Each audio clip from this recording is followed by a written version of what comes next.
Sten, we're live. And thank you from Larry to Liberty Guy. Welcome to another edition of In the Dugout. I am your host, Mike Stenhouse. Good afternoon.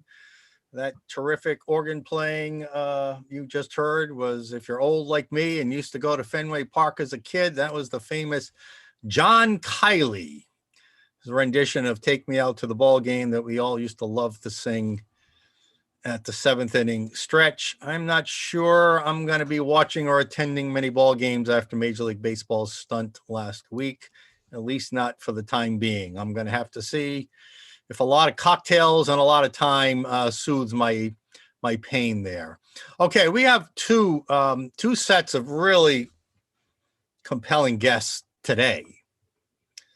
First, we're going to talk with some some school parents from across the state, Portsmouth, Westerly, and East Greenwich or North Kingston, about how their kids are being forced to take experimental COVID tests in order to play high school sports.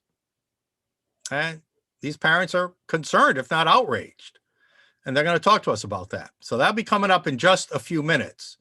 In the bottom half of the hour, really, two wildly different appeals here. First, we have my counterpart of the think tank, my sister think tank in Colorado, a good friend of mine, John Caldera, lives nearby and regularly frequents the grocery store where those horrid Colorado shootings took place a few weeks ago. In fact, his daughter was almost in the store at the very time. He's going to talk about the personal experience of that in Boulder, Colorado. He's also in a related topic. It so happens that he's also been suing the county of Boulder, or the city, we'll find out, over some anti-Second Amendment regulations that they've implemented. And he is actually the plaintiff in a lawsuit. And of course, the two go together, because as soon as there's some kind of shooting, we hear the cry for infringements on our Second Amendment rights. So we're going to talk to John Caldera at the bottom of the hour about both of those, the Boulder grocery store shootings and his lawsuit fighting against Second Amendment tyranny out there in Colorado. Tomorrow, two more guests we're going to have back for the second time. And I have a feeling he's going to be a regular contributor here. We're going to have Tom Ward, former owner and publisher of the Valley Breeze newspaper, which covers, Blackstone Valley and western and northern parts of the state. Tom Ward is one of the great old school, traditional, fair-minded, non-crazy, non-woke, good old-fashioned journalists. And we're sad that he's retired now from the publishing business in Rhode Island, but he's seen a lot. He knows a lot of people. And we're going to talk to him about his good friend, current governor, Dan McKee, and some of his kind of crazy decisions in the last few weeks and statements. And then, of course, every Thursday, the bottom of the hour, we'll have Dr. Andrew Bostom, our epidemiologist from Brown University, who will talk about all things COVID. So tune in back here at rifreedom.org/live tomorrow, and make sure you stay tuned today. Okay, just a few other miscellaneous items, or one other, before we get to our first set of guests. Here's a headline, that is just so, I can't tell you, and we'll talk about this with Tom Ward tomorrow. I'm just so disappointed in some of the early statements and decisions that Governor McKee has made. Here's one from the Providence Journal today. He's all set to sign this landmark climate change bill, which in future years are just going to completely handicap and cost untold millions and billions, maybe, in jobs in Rhode Island when some of these green energy mandates really start to kick in. It's amazing that a governor who has promised to be a friend to small business in one of his first major acts as governor would completely betray his many years of Verbal, yes, it was only verbal talk about supporting small businesses, and I was suspecting it was only verbal, and it was proven true. You cannot sign into law and not fight against a bill like this and say you're a friend to small business community. You cannot do it. And Dan McKee's about to do it. And he used as an excuse a note from the very partisan attorney general who supposedly quelled his fears about the unchecked and frivolous lawsuits that the rest of us feel will result from this bill. So that's apparently going to be a done deal. He's now, his one concern over this bill that he stated, which was really a minor factor, has now apparently been allayed, and he's going to sign it.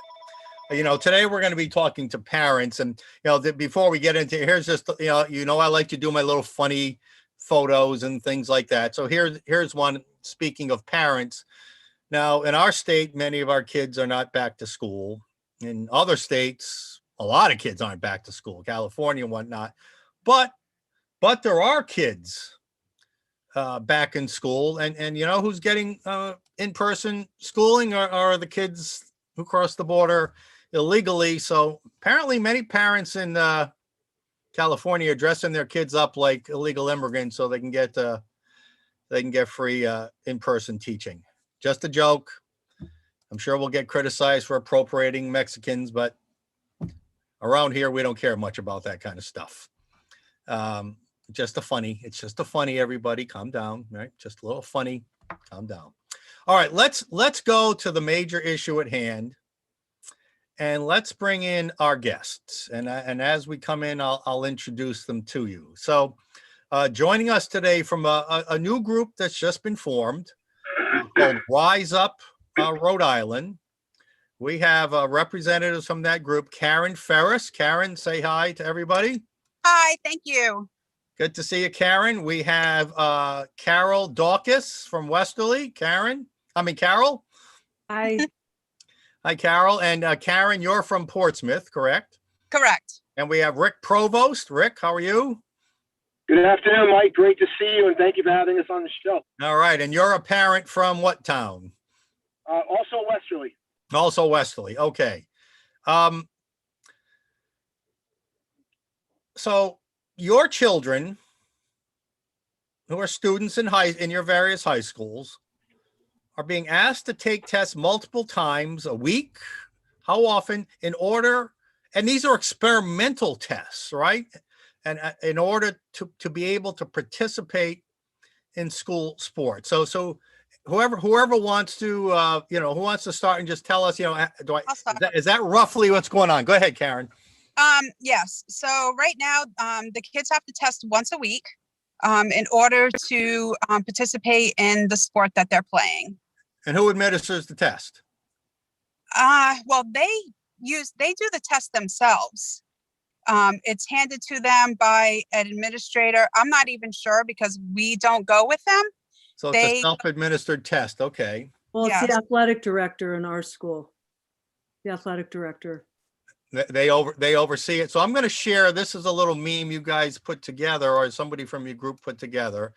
So that shows it. So school districts, and I think according to the information we have, 70% of the school districts are now mandating this unauthorized use of this test. This test is not authorized for asymptomatic students or people, right, Carol? That's right. But yet it's being forced upon your kids if they want to participate in school sports. If they want. That's why it's coercion, because of course they want to play. But we did our homework and we found out that this is an emergency use authorization, and this test is only authorized for use on symptomatic individuals, not asymptomatic, aka healthy population. So and, I'm sorry, not only that, it's supposed to be used on adults over 22 years old. It's not supposed to be used on children.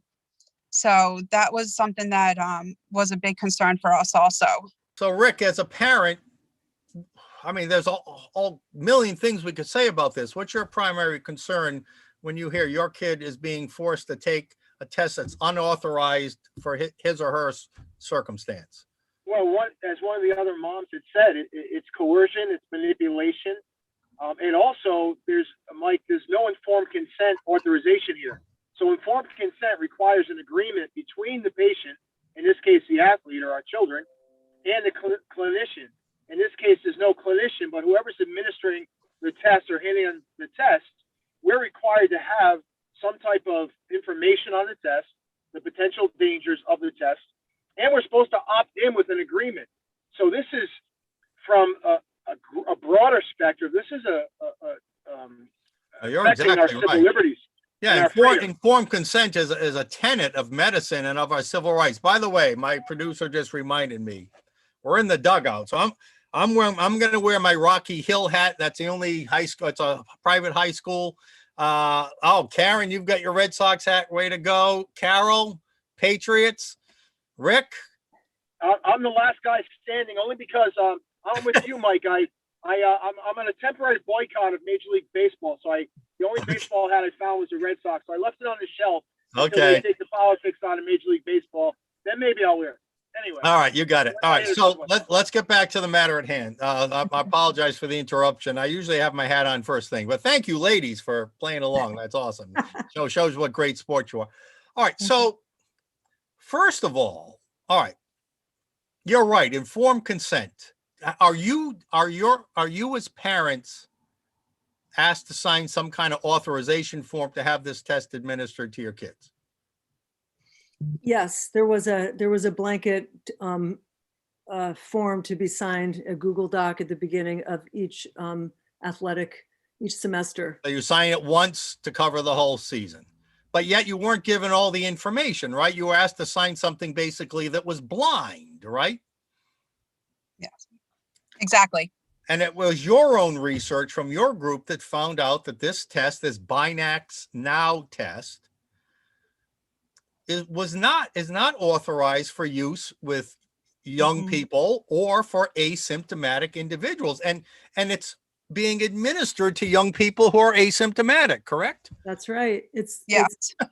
That's why, I mean, this is a medical test that our kids will get discriminated against if they don't take it. And that's what kills me as a parent, because I want to be protecting my kid, and they just want to play sports. They have so little going on right now. That's the one thing that's keeping them going, and it's putting stress on them and Keeping them sane, and now they can't even do that stress-free, right? That's right. Because what if somebody tests positive? And the whole point of this, which is doesn't make sense, is a case. Traditionally, a case is somebody who is sick, who is ill, who contracts a disease. This is just a virus detected on an asymptomatic population. So they may never get sick. And I was speaking with a dad the other day, and this is just sort of the flavor of it. You know, I'm not going to say his name, where he's from, whatever. And he said that his kid's team was supposed to play another kid's team, and that kid's team had to pull out because so many athletes tested positive. And he said, we'll just call this town Orange Town. And he said, well, thanks a lot, Orange Town. So it puts this blame on the kids. And we know that this Binax test returns historically a lot of false positives, right? Yeah. Do we know that, Karen? Yeah, 40%. So, these kids go in already stressed out, taking this test, knowing that, I could have no symptoms, but I might test positive. And that's on me for my team. And now these kids are like, all right, it's my fault. I tested positive. I wasn't sick, or I wouldn't have gone. And now we forfeited a game because of maybe a false positive. Let me build on that, Rick. Yes. Not only are you as parents and as students not having informed consent, informed about all the risks and potential benefits, but I've heard the term used by some other parents I've talked to that your kids are almost being bullied in a sort of a way. Karen said that if you don't take this test, you're letting the team down and blah, blah, blah. Are you seeing some of that kind of pressure put on the kids? Yeah, it's pure manipulation and coercion and pressure. And, my daughter had to quarantine twice because she was in close proximity to someone who tested positive. So she lost 4 weeks on 2 different occasions, 2 full weeks, twice out of athletic activities because she was quarantined to her bedroom, although she never had a sniffle. Neither did the girl who got tested ever have a sniffle, and neither did anyone in their immediate sphere have it. So she's lost 4 weeks of her life on 2 different occasions, been in isolation, all these other things that are detrimental emotionally to these children who are already, as you know, like they're going through adolescence. There's no greater emotional turbulence in one's life than adolescence, never mind being isolated in a room for 2 months. I'm sorry, for a month, 2 weeks at 2 different times. So we're seeing this. We're seeing the kids respond in unhealthy ways. Fortunately for mine hasn't. She's done well. She's actually just studied harder, and we got her first quarter grades, which were great. So on that hand, which not every kid's an adapter. Not every kid's an improviser. Right. So other kids are suffering more than others. And I think the other aspect of this too is we're talking about trying to keep everyone safe, supposedly, and healthy. Yet when going back to the Binax test, when you look at the test, the ingredient is ethylene oxide, which is highly explosive and reactive. It's a sterilization agent. It's used to produce other chemicals, including antifreeze. It damages the DNA. It's a cancer-causing substance in occupational exposure. It's been proven to cause lymphoma and leukemia in those environments. Wow. And All right. So bottom line is you guys are all, I mean, can we say you guys are all concerned medically about what's going on, or the risk to your kids as well, not just the process and the invasion of your parental rights and the coercion, but your research is showing some medical risk to your kids, correct? Yes. And you were not informed about this by the school department, correct? Right, that's correct. All right, Carol, I'm going to come to you in a minute to ask, who's doing this? Who's imposing these rules? But I first want to follow up on something quick with Karen. I want to share something that was sent to me earlier. So Karen, this is a note that you got from, I'm guessing this is from the Portsmouth School District. Yes. And they're doing they're making some excuse about some executive order. They've determined, and what medical expert, that asymptomatic testing is okay, even though the drug, the test itself says it's not for that. But then we talked about someone mentioned discrimination earlier, that other students aren't getting these tests, only the student athletes. So yes. Talk about those two things, the response you got from Portsmouth and the fact that these athletes are being discriminated against. When I heard that, I didn't know it was only the athletes that were getting tested. I thought it was also the coaches. Obviously not, because the staff are coaches. So that really kind of shocked me. Also, he was trying to throw back the executive order put out by the governor when this, all started.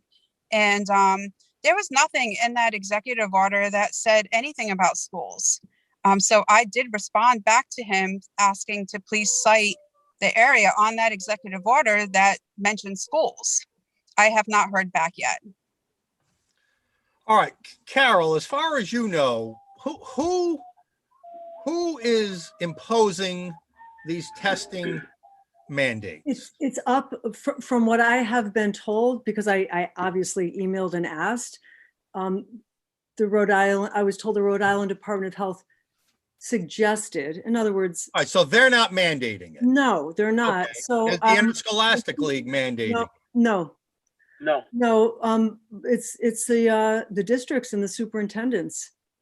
So the higher authorities who have more resources, more medical staff and capacity, they're not mandating it, but school districts are taking it upon themselves to play doctor, to think that they're smarter than everyone else, and one by one, unilaterally on their own, they're doing this. It's not like the State Association of School Superintendents or principals are doing this either. These are individual school districts acting on their own.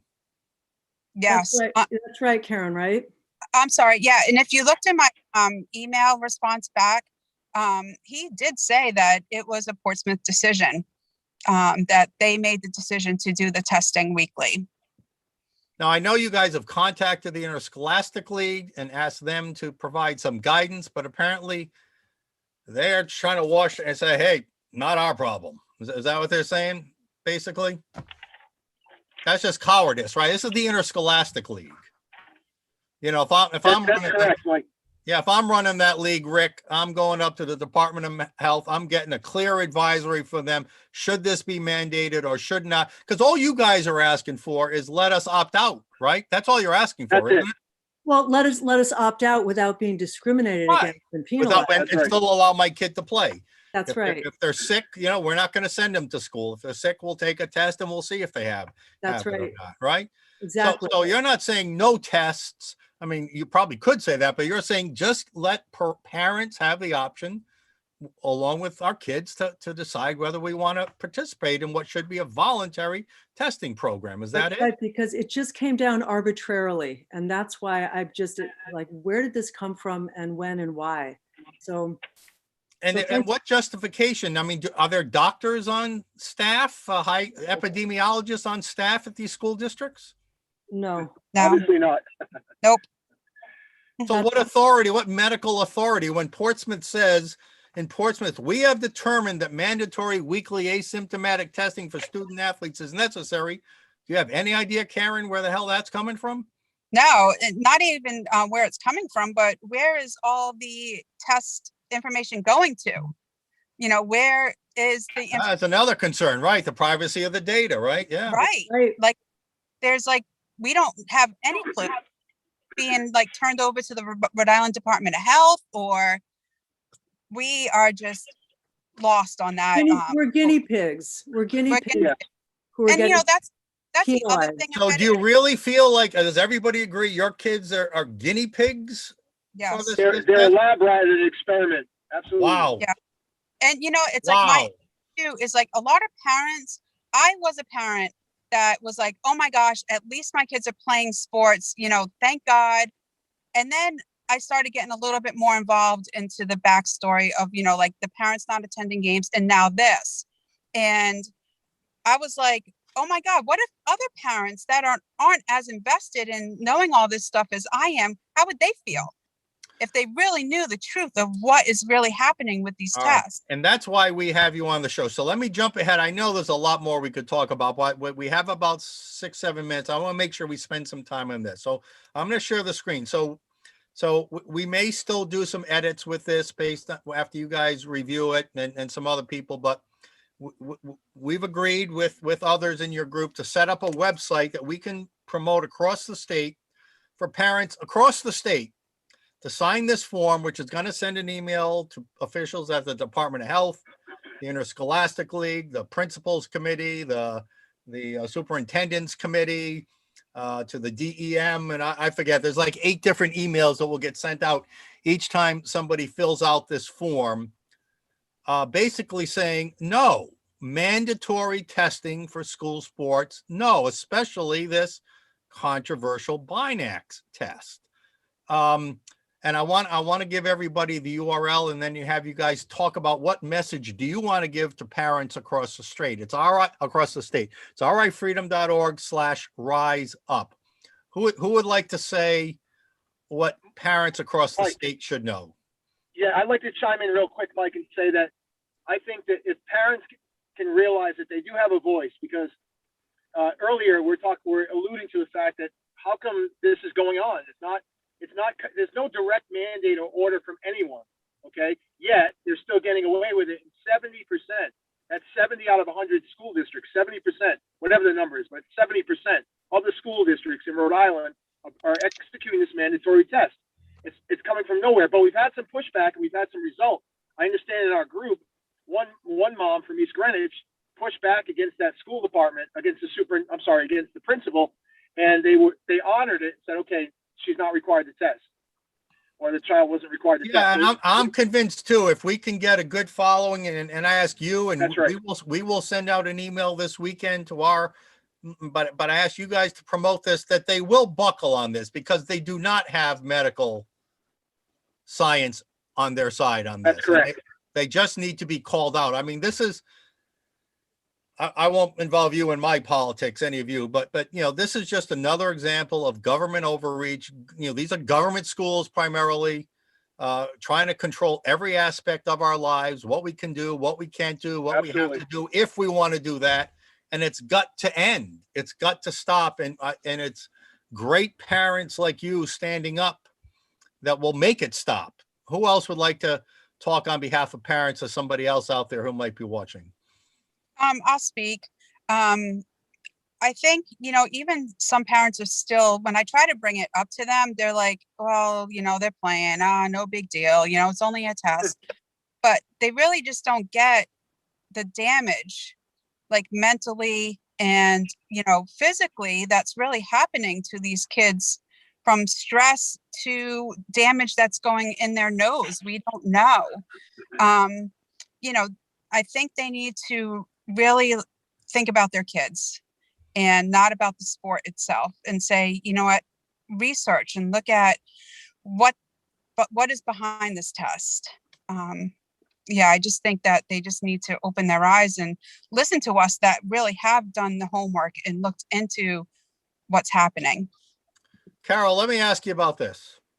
So we know that the Department of Health, the Interscholastic League, is not mandating these tests.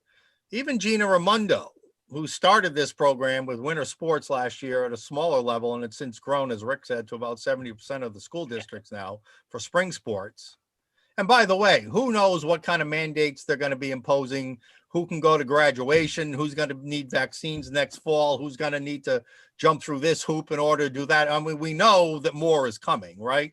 But even Gina Raimondo said, if parents say no, we will respect that. And that was with regard to these tests, but yet that is not being respected. True? True. True. Yeah, it's take the test or sit out. So it's Yeah. definitely not being respected. And we're okay with whoever wants to get tested, by all means get tested. We just want we want not just our children, but in general, children and parents who want the ability to opt out with informed consent have that, because like you said, Mike, we know what's coming down the pipeline, and potentially we want to be able to push back against this now before there's a health passport, a medical passport, or before there's a mandatory vaccine to get back on the field. If that is coming, we need to start speaking up now, not after the step further is being mandated. So that's true, but that's true. But aren't these tests essentially medical passports? Absolutely, they are. Absolutely. Yeah. Great point. So again, the website that we've set up where you can fill out a form and let these school district officials and statewide officials know, please respect parental rights. Please end the mandatory testing. Give parents the option to opt in or opt out. That's all you're asking for. Please sign the petition, rifreedom.org/rise up. That's the name of the group we're talking to. We've got a minute or two left. Anybody else like to introduce some new aspect to this? Also, I don't know if they realize that Massachusetts is not requiring this test. I believe Rhode Island and California were the only two states that were using this test on athletes as guinea pigs. The other states are not using it. Is there a money, follow the money, is there a money component here? I mean, 1.9 million of these tests, some drug company, apparently this Binax now, made a hell of a lot of money. That's right. I mean, of course. Do you think that's a factor? Oh, I think what we need to look at further is who bought the tests, who bought 1.9 million tests, who paid for them. That's an important question to ask. And there's a legal question that you can force kids to do this medically. Has anyone from your group spoken to a lawyer about this? Not yet. All right, we'll bring it up with some of the people we know. As you may know, a regular guest on our show and one of our board members is former Associate Justice of the State Supreme Court, Robert Flanders. I'm going to run this by him and think about that. No, we actually do know it's an emergency use authorization. We do know this isn't legal, but it'd be so nice if, we get the word out right now. We don't have to go that route. Let's just all be reasonable, sensible, and take care of our kids. We're on this fast, ridiculous track, and we've all forgotten what's important. So what a great summary, Carol. All right. So it's just common sense, folks, right? That's right. Common sense. Carol Dawkins, Rick Provost, Karen Ferris, they're with Rise Up Rhode Island. You can sign their form to say no to mandatory testing. at rifreedom.org/riseup. Listen, we want you back. We want your group back to give us updates about how your fight's going. We'll want to keep working with you. Thank you for standing up for parental rights and for your kids' rights. And we'll have you back on the show shortly.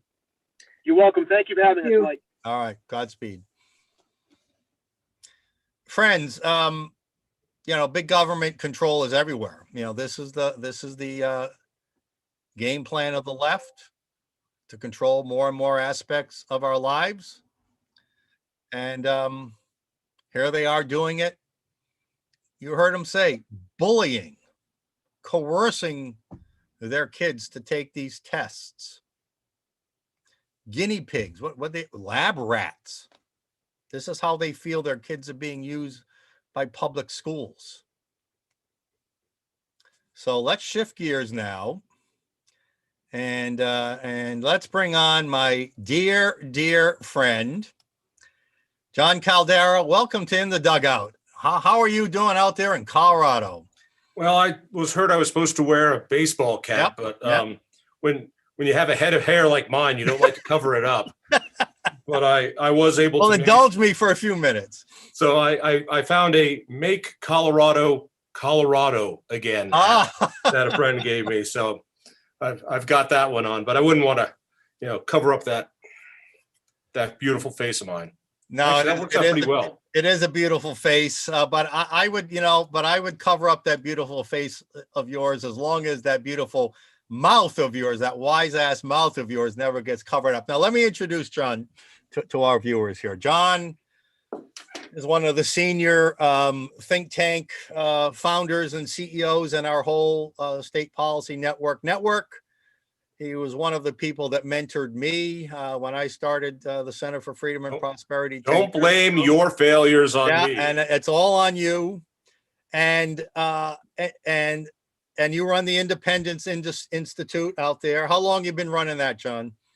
It's hard to believe. I've been at the helm here for 22 years, which explains why Colorado is turning into a progressive socialist mecca. So, so you haven't had as much success either, huh?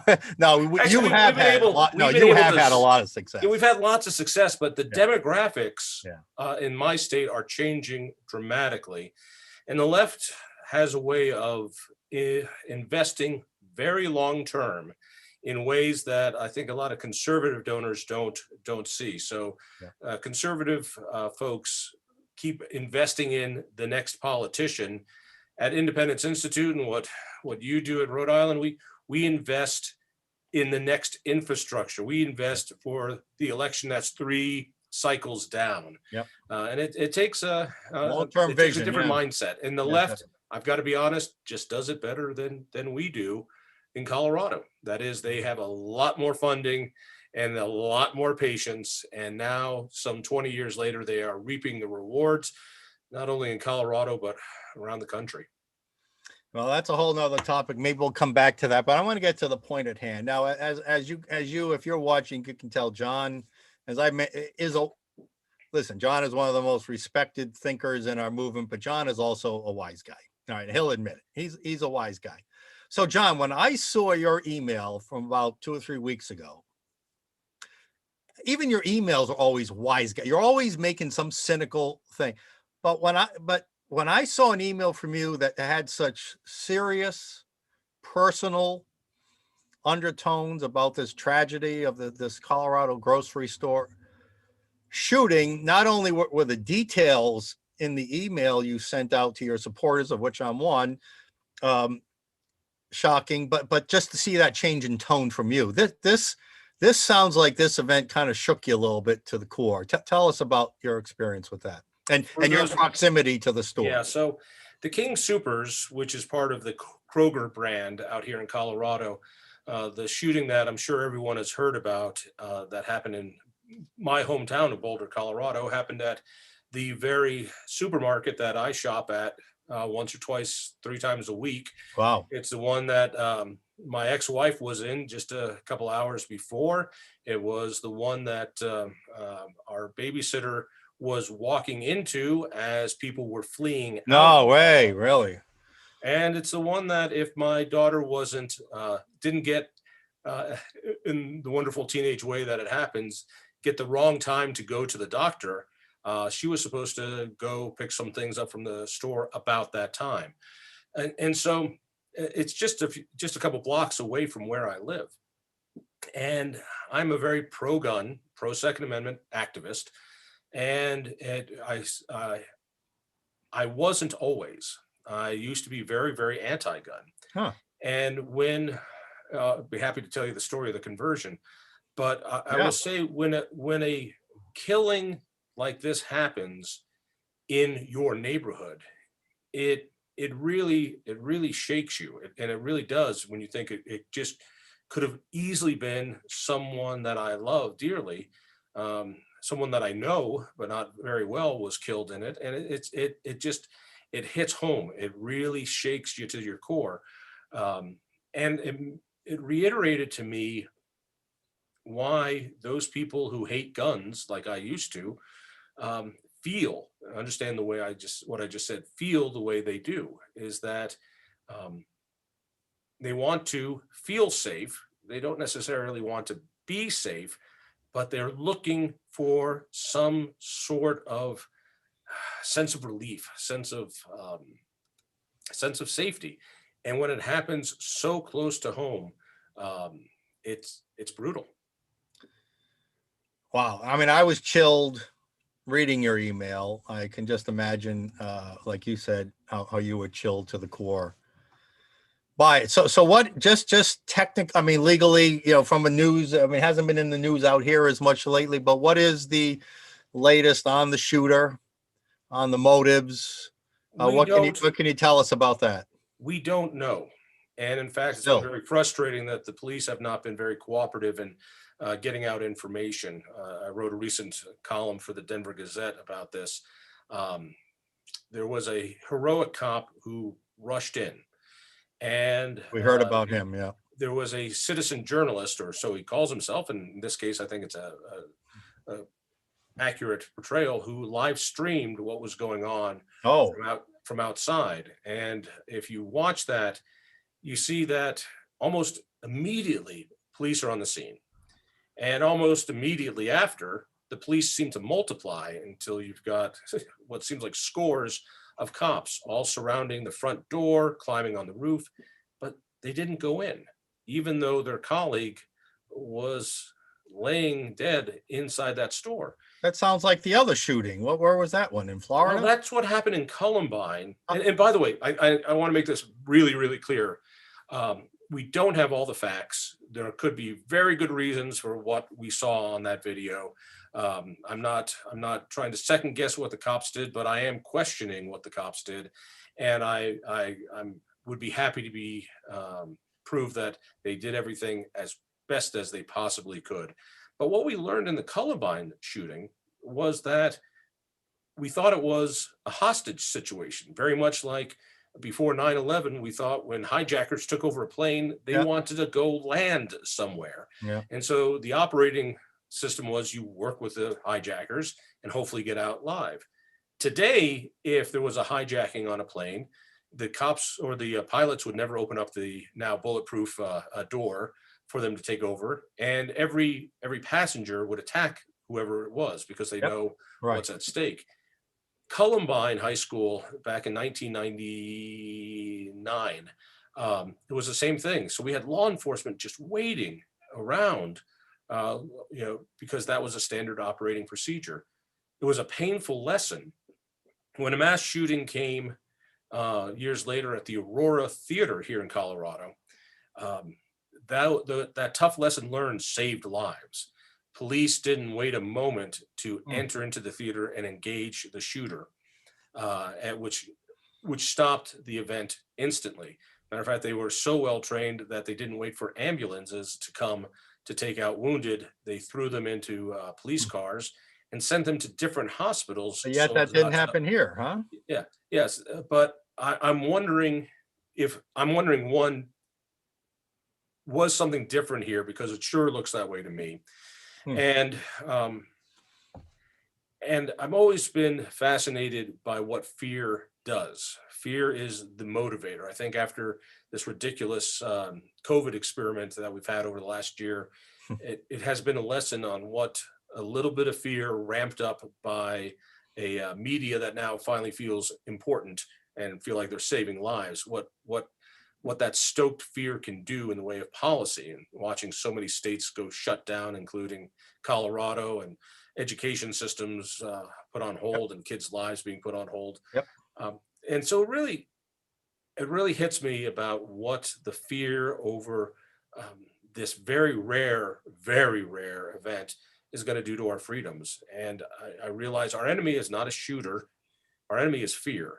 And when we get rid of that, we can look at how best to stop people like this obviously deranged person. Yeah, look at all the fear that's driving public policy, from climate change to COVID to guns to, I mean, everything is now, build the fear, use the media to promote the fear narrative, and then swoop in with some crazy public policy that supposedly will address the cause of the fear, but it never does it? Well, we back in 2016 started putting in some ridiculous gun laws here in Colorado. That we're supposed to stop these type of things, limits on magazine size, red flag law that we passed just the other year, which was supposed to stop guys exactly like this shooter, who his family said was playing with his gun a couple days before, and they knew he had anger management and psychiatric issues. So it didn't work there. It happened that there was nobody there to protect those people, and that's too bad. And I worry about what might happen this fall. And let me put out something that I wrote on At the schools, because for this last year, children of all ages have been isolated.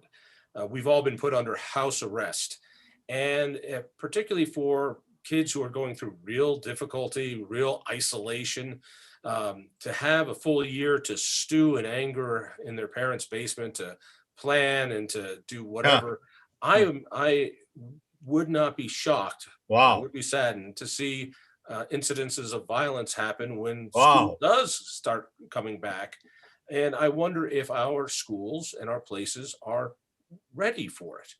Well, that's such an interesting point, because we know that a lot of this violence is from children who just want to, who for whatever reason are frustrated, pent up, and they just want to lash out. And wow, I mean, these school lockdowns have done nothing but pent up and frustrate kids, right?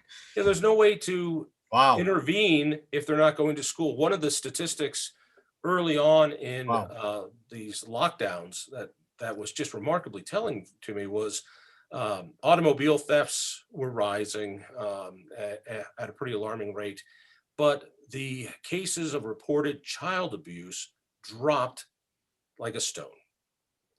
And it takes you a second to go, well, why? Well, because these kids are not going any place where someone will notice it and report it to authorities. Reported cases, right? Right, exactly. So here are kids who, if school were operating, adults would intervene and perhaps save them the abuse or save them their lives. But that did not happen. In the same way, these kids who might be having emotional problems, there's nobody in the schools to recognize it because they've been under house arrest for a year. Wow. That is a chilling thought. All right, I want to ask you one more sort of personal question before we get into some of the more technical talks about Second Amendment rights and all that in your lawsuit. But as you mentioned earlier, you are now a Second Amendment advocate. We'll talk next about your conversion. But in your email about the shooting, you talked about your lawsuit, and you talked about, because you've been, at least in recent years, been that the cancel culture, I guess you would call it, doesn't just go after you, but they go after your kids in the school. Can you talk about that? Yeah, it's been very telling. I live in Boulder, Colorado, which is kind of the Berkeley of the Rockies. These are a lot of well-to-do folks, mostly almost all white, who know how other people should live. It used to be that Boulder was kind of this groovy town where you go and do your beatnik poetry, and Soldier of Fortune magazine was located there. It was just a place that people did weird, wonderful things. And then it turned into Aspen. It turned into an elitist colony. And they decided to outlaw so-called assault weapons and magazines over 10 rounds. And if you're not in the West, you might not understand the gun culture, and it might be scary. It used to be for me. I said I would not comply with that. I would not register what I had, and I would not stop the activities. And I invited the city if they wanted to come and arrest me and take my guns. They were more And than you did that welcome. publicly. Oh, very publicly. Yeah. Oh, yeah. I remember when you did that. Yeah. Yeah, and I got to say, my kid at the time, this is a couple of years back, was not very thrilled about this because she got all the static from school. Now, keep in mind, she goes to a public school that has the words diversity and tolerance and inclusion literally plastered on the walls. That, you know, we're making this strive to bring in people who are not like us. Well, in our family, we believe in gun rights, and she got not just picked on, but bullied. That other girls would gang up on her in the hallways, call her a killer. Teachers talked about it in front of classes, not realizing that she was right there. That as they talked about public policy when they should be talking about English, and it was really difficult. And I got to say, in all the years, I mean, you and I do politics and we fight a lot of big fights, and we're used to it. But seeing your kid coming home crying because of action you take to protect our rights, it really shows me, one, how much they lie when they say they support diversity. They do not support diversity when it's ideological diversity. Yeah, their form of diversity. Yeah. Yeah, and two, that, you know, it's tough for people to stand up and do the right fights when it's the people you love that are going to get beat up. And it made me think of all the great school board activists that we've worked with, the people on the school boards who are making changes, and the pressure that their kids get. And sometimes they even have to move to a different school to stop the bullying they get, because their dad is trying to implement some school choice district wide. And it makes me realize, you know, the people who, what I have to go through and what my family goes through is nothing compared to what a lot of good freedom fighters have. And it shows me how low they sink. And it also shows me how great some of these people are who can stand up to it, and they deserve our support.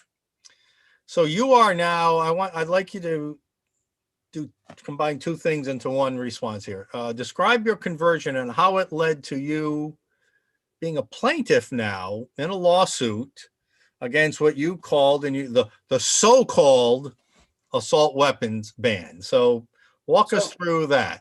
As a young man, I wasn't raised with guns, and so they were awful. When John Lennon died, it really affected me very strongly, and I just wanted the guns to go away. If only the unicorns would come and take them away. Sounds so simple, doesn't it? We wouldn't have what we have. And I got involved. I even gave money to anti-gun causes. And then one day, my older brother came to my house, and he brought with him a weapon of mass destruction. He brought a Ruger 22 rifle, you know, the kind of rifle that every 12-year-old is given on his birthday if you live in Kansas. And I was so upset and so angry. And I was like, how could you bring it in here? And it could kill us. You shouldn't have this. This is wrong. And over the course of about 2 years, he methodically talked to me and showed me the things on the actual gun. We took it apart. I saw the safeties. I saw the internal safety. We went shooting. The first time we went shooting, it was awful. It was at a gun range, and there was somebody with a 44 Magnum in the next thing, and I was certain I was going to die. I was certain. It was just awful. But over time, what happened was I started being curious, which is always a bad thing. Never be curious. And Bill's the I cat, started- baby. Yeah, and I started doing some research to find out, what really the statistics are, what really happens, and slowly, and I think this is what we gunnies have to learn. Slowly, the fear melted away and the curiosity went up, and I could look at it reasonably. So And I fear, realized- like we talked about earlier. So fear drives the sort of irrational Yeah, position. I Okay, yep. used to look at guns as a symbol, as a lot of people do. A gun is a symbol of hate. It's a swastika. It's a Confederate battle flag to some people. It has personality, and it has intent. It doesn't. It's a machine. It's a tool. It does tool, these right. things, and once you start using it and seeing it, then it makes more sense. And what I found was a lot of us gunnies who scream out of our cold dead hands, and what part of shall not be infringed don't you understand? We're not selling that. We're not converting anybody with a bumper sticker. It really is, I think, a duty of gun owners to find that person who otherwise should be with us on gun rights and slowly bring them in. In fact, I wrote a column for the paper a couple of years ago, and I said I'm going to give away one of my guns, and because I want a first-time gun owner to go through the experience that I went through. Huh. And because the number of guns you have, there's actually a scientific formula on how many guns you have, and it is N plus 1, N being the number of guns you have right now. So you should always have one more. So gun owners tend to hoard guns. And I get it, but really what we need to be doing to protect our gun rights is to get the next generation to get over their fear, of guns. Okay, good, yeah. And so I had people write So to me. the rights angle probably doesn't sell, but the getting comfortable with something okay, interesting. Very Yeah, interesting. and so a young lady wrote to me, and she just broke up with her boyfriend. She's living alone. She's become more curious about guns, and so I gave her this pistol, and she promised to go and take the classes. And when I followed up with her months later, she said, it was really interesting. I feel safer in my home. I feel more in control. I've learned more about guns. And she also said, you're right, John, when you go to the gun range, a bunch of idiot guys try to take over and tell you how to shoot and what to do. So when I found a gun instructor that was a woman, I enjoyed that a whole lot more. And the guys finally stayed away from me, which is a good lesson for all of us. And I wonder if we gun owners did more of that, be as patient as my brother was with me, what that does to get the fear away. So within 2 years of my brother bringing that gun in, I became a member myself. And he's in the dugout, folks. He's in the dugout. So it really is telling. Here in Colorado, the Independence Institute is the home to Dave Kopel, who's one of the top Second Amendment academics in the country. His work really helped spur the Heller decision, which was a Supreme Court decision that says, yes, the Second Amendment is an individual right, just like the First and Fourth and all the others. To have him here, we were one of the first states that then passed a concealed carry law. 9% of Coloradans who are adults have a concealed carry law or concealed carry permit. Doesn't mean they carry, but we have to be realistic. What we learned in the Boulder shooting is when seconds count, the police are only minutes away. Yeah. And if I read the video that I've seen correctly, and maybe I haven't, even when cops are just a few feet away, they are still 40 minutes away.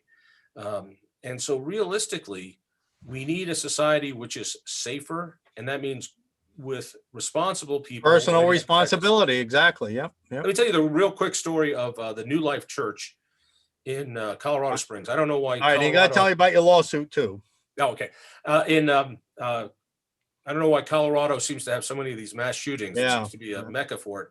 There was a guy who went on a rampage in Denver, shot a couple guys. This is probably 10, 15 years ago.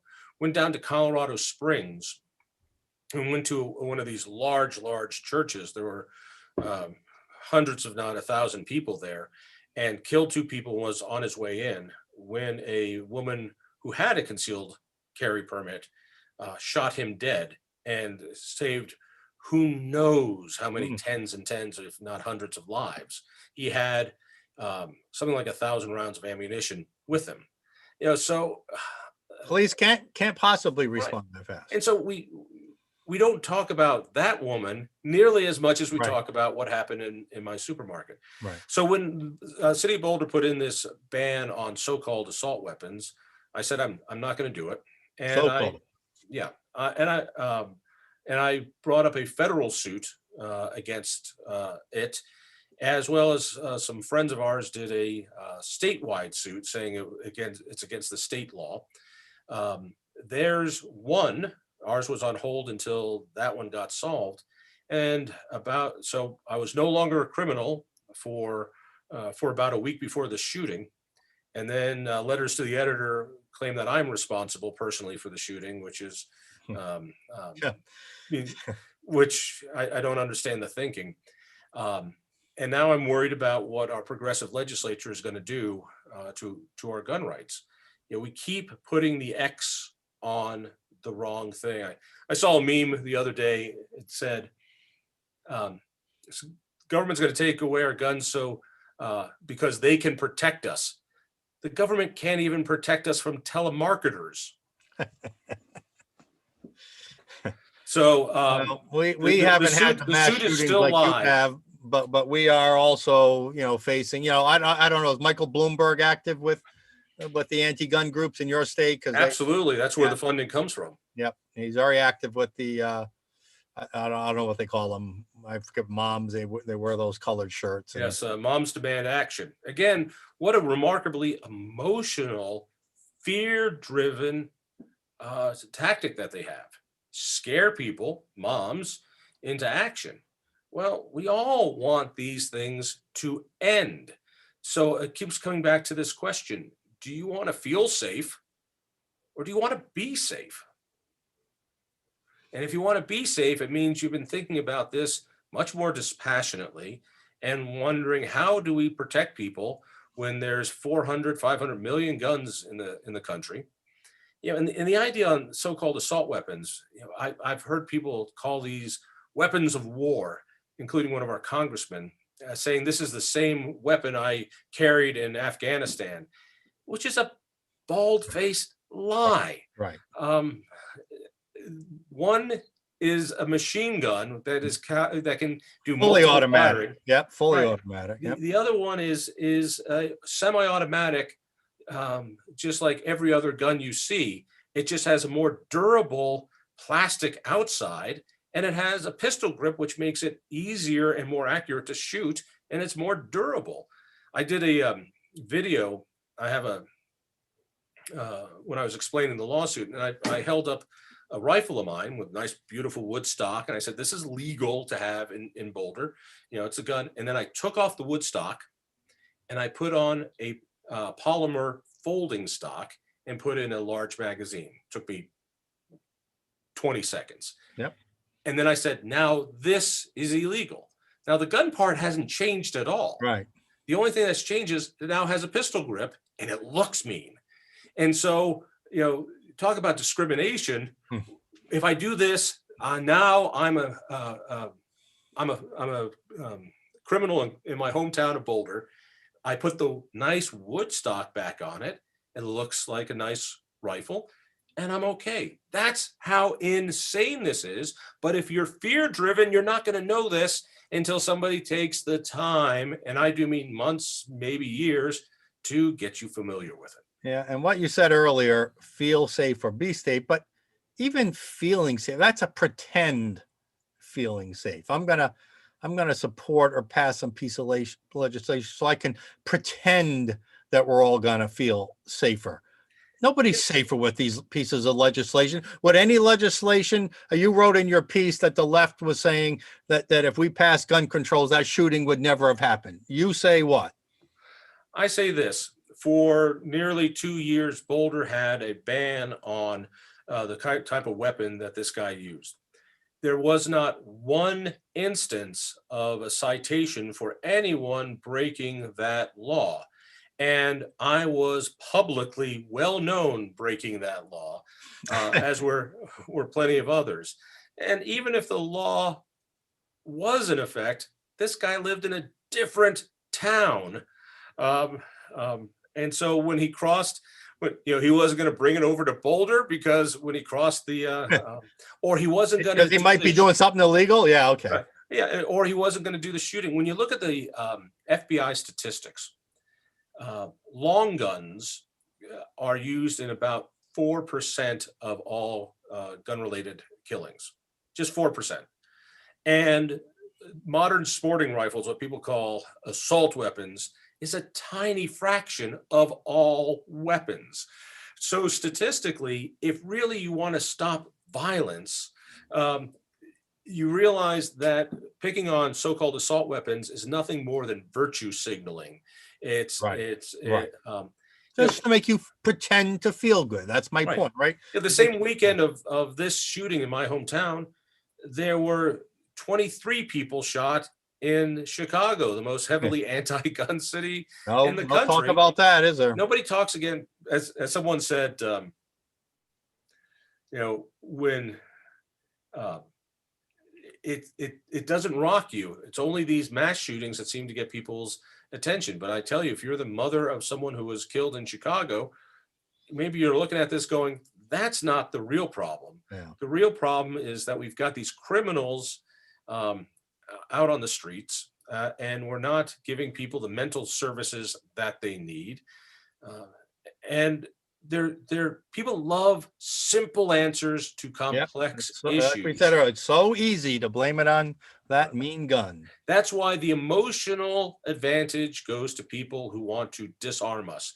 Let me add one other thing. I find it fascinating and sad that during this year of racial disharmony and the world of the media and entertainment teaching us about identity politics and victimhood, that they would try to pass more of these gun laws saying, you can only have a 10-round magazine. Now, these laws are never, ever enforced except as a secondary offense. That is, they pull somebody over and they're going to get you because they don't like you. You're speeding and you're doing, and you have a gun that has 11 rounds in it. We'll just add that to it. And, who gets the most added on harassment? Is it the Black Lives Matter crowd? They tell us that African Americans are hassled more by the cops. So why would you give them all these little extra things of saying, oh, look, and you have that gun, which you didn't know when you moved into town is illegal in this town. What it is it, let me finish with this thought. It's just plain intolerance that in a place like Boulder that screams Tolerance or diversity, ignorance? Intolerance, Right. Complete intolerance. I believe where I live is the most bigoted city in Colorado. Wow. That what they want is for their lily white, homogeneous, progressive community to be rid of deplorable people like me.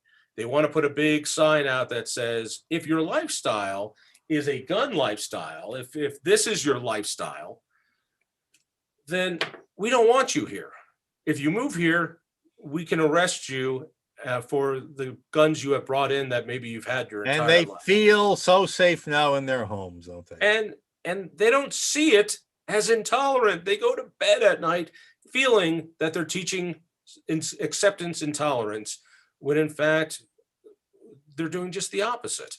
Well, and we need to hold them to their own words. Yeah. You hate us. In my hometown, if you were illegally immigrated here, they welcome you with open arms. If you were a Muslim here, they do bend over backwards to make you feel comfortable. And those are good things. But if you're a conservative, if you voted for Trump, a 12-year-old was physically attacked in my town because she had a Trump sign on her bicycle. It's that blatant and that hateful. And I wonder, do they not see it? Or do they see it and they just don't want to admit it? I've been for fear asking of the being same called out? questions. I can't understand the I don't know what you call it, the intolerance, the blindness, the ignorance, or is it just overt political ferocity? I don't know, but I don't understand the mind of the left. I think Rush Limbaugh had it right 30 years ago when he said liberalism is a disease of the mind. And I think he was absolutely right about that, because I can't think on the same wavelength they think. I can't be afraid of things on the same wavelength that they're constantly afraid of. I don't want to live my life in fear like they do. I don't want to control how other people live their lives. Just leave me the hell alone. Leave us alone. All right? Isn't that freedom? Isn't that what freedom is? Colorado is a place where people came to write their own biographies. It's where they came to take risk. It's where they came to start their businesses and let other people do what they wanted to do. And that is changing, and it is breaking my heart. Yep. And I think Colorado becoming the new California is a warning for all of us. Well, not if John Caldera stays in that position. It ain't going to happen. I'm going to tell you that right now. All right, John, we got to run.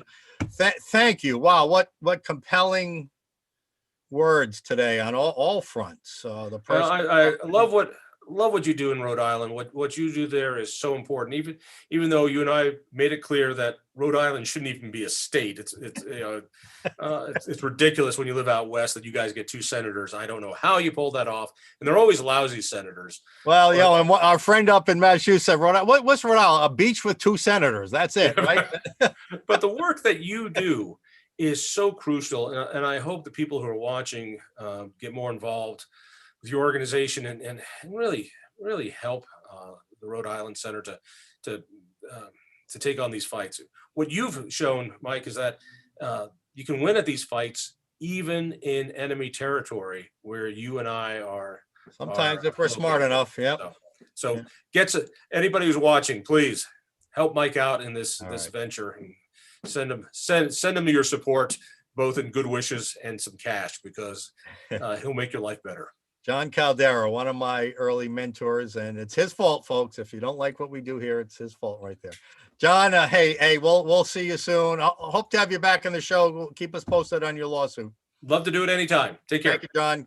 God bless. Wow. That is a very interesting man right there, folks. I wish you knew him the way I knew him. I think you could see his cynical, sarcastic side. He's a treat to be around. He's a wonderful dad. He's a great human being. But whether it's gun control, whether it's forcing tests upon students in high schools, the 2 topics today we discussed, the government is out to take away your rights. They want to run every part of your life. They don't want you to have the freedoms to exercise your rights. We see free speech under assault. We see Second Amendments.